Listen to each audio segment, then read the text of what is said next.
আমি বিশ্বম্বরপুর উপজেলার ধনপুর ইউনিয়ন এর জিগাতলা পয়েন্টের পশ্চিম পাশে শিলডুয়ার গ্রামের চাষি জনাব মোহাম্মদ আব্দুল হাসিম ভাইয়ের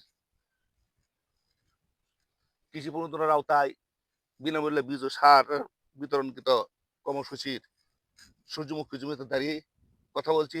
আসসালামু আলাইকুম হাসিম ভাই, ওয়ালাইকুম সালাম। ভালো আছেন? জি, আলহামদুলিল্লাহ ভালো আছি। আপনি ভালো আছেন নি স্যার? আলহামদুলিল্লাহ।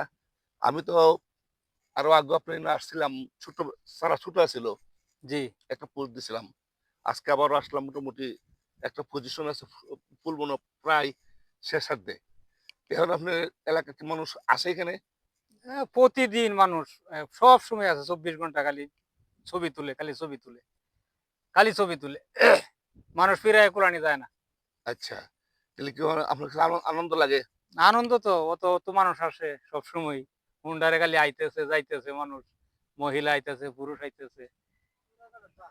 হ্যাঁ, হুম, একদম 0 পয়েন্টে।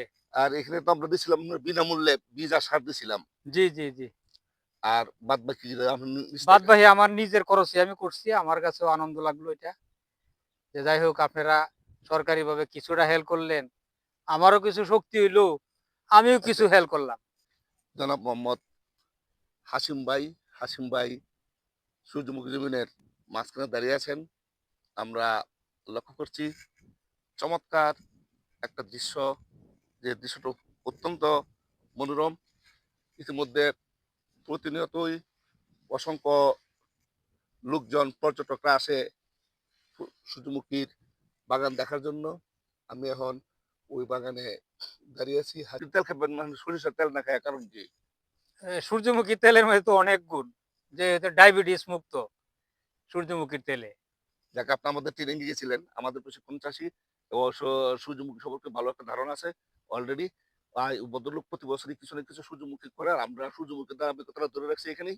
উনি সূর্যমুখী হয়তোবা তেল তৈরি করে তেল উৎপাদন করবেন, এবং আমরা আশা করতেছি হাসিম ভাইয়ের মতন আরো এই ধরনের উদীয়মান চাষী হলে আমরা আরো বহুদূর এগিয়ে যাব। আচ্ছা, ধন্যবাদ, ভালো থাকেন ভাই। আসসালামু আলাইকুম।